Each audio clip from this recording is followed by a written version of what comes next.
जज के पास ऐसे अहकाम जारी करने का इख्तियार नहीं। अदालती राय में मुंतसिम जज का पुलिस रिमांड की जगह जुडिशल रिमांड का फैसला गैर कानूनी है। GIT बनाने का मुंतसिम जज का फैसला दायरा इख्तियार से तजावुज है, जबकि अदालत ने मुंतसिम जज के इख्तियारात वापस लेने के लिए हुक्मनामे की कॉपी कायम मकाम चीफ जस्टिस और सेक्रेटरी दाखिला को भेजने की हिदायत की। तफ्तीश के दौरान किसी थाने के SI को हिरासत में ले लिया गया।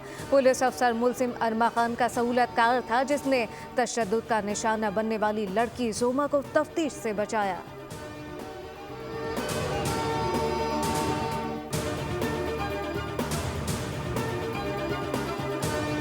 सुप्रीम कोर्ट में फौजी अदालत के इस आर्टिकल 245 वाली दलील मान ले तो फौज अपने इदारों का दिफा कैसे करेगी।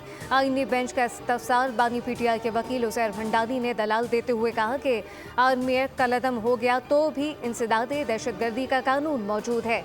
एक से ज़ायद फोरम मौजूद हो तो देखना होगा कि मुल्जिम के बुनियादी हुकूक का तहफ़्फ़ुज़ कहाँ यकीनी होगा। आइन का आर्टिकल 245 फौज को अदालती इख्तियारात नहीं देता। 1962 में अयूब खान का दौर था, क्या उस वक्त लोगों को बुनियादी हुकूक मैसर थे? जैसे मुसर्रत हिलाली का इस्तफसार, उस वक्त भी हुकूक मुअत्तल थे। वकील का जवाब,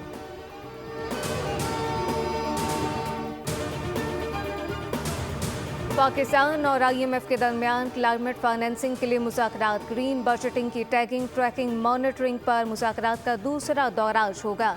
IMF वफ़ को विफाकी और सूबाई हुकाम अब तक होने वाले इक़दामात पर ब्रीफिंग देंगे। IMF का दूसरा वफ़द इक़्तिसादी जायज़े के लिए 3 मार्च को पाकिस्तान आएगा। मुज़ाकरात 15 मार्च तक जारी रहेंगे। और मेयर कराची अब्बासी शहीद अस्पताल की लिफ्ट में फंस गए। बिजली जाने की वजह से लिफ्ट 4थी मंजिल से तेजी से ग्राउंड फ्लोर पर आकर जैम हो गई। मेयर समेत तमाम अफराद 5 से 10 मिनट तक लिफ्ट में रहे। मेयर, डिप्टी मेयर समेत लिफ्ट में 15 अफराद सवार थे।